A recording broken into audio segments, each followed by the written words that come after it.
This project actually didn't start out as a book. It was my senior project for college. In Latter-day Saint or Mormon culture, it isn't common to speak negatively about your mission experience, especially for people my age. So many missionaries have had beautiful, life-changing experiences, and their difficult times help to shape them in positive ways. And there are a lot of spaces where these kinds of stories are told. But if those experiences broke you, maybe you struggled with mental health or an eating disorder, and then you try to give a voice to how those experiences broke you, you're met with silence.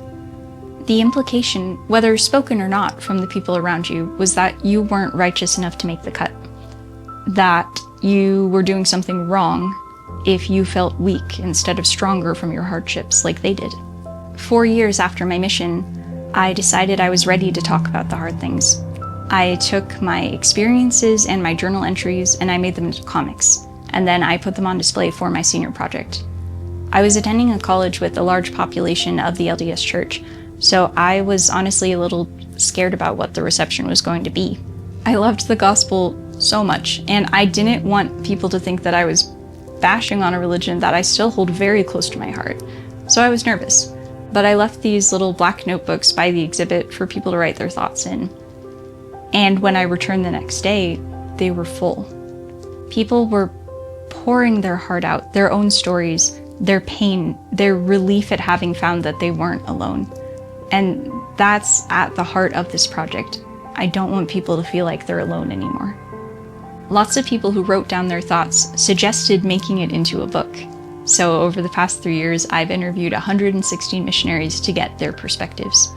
I hope to make more volumes, and it's not perfect, but this first novel is meant to represent as wide a perspective as possible on different missionary experiences, with each chapter presenting a different story. Some missionaries wrestled with the Book of Mormon and their heritage. Others lost faith in the field. And some felt the weight of leadership and perfectionism take them to a dark place.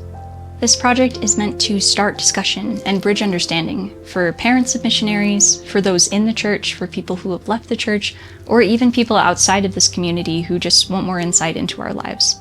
More than anything, I wanted to follow Jesus' adage to mourn with those that mourn. Because the disciples of Jesus went hungry. They were stoned. They were afraid. They were spat upon. And all of those things were recorded in the Gospels. And Mormons are a record-keeping people. Instead of RMs feeling like they have to bury everything inside, so much hope can come from just connecting with each other.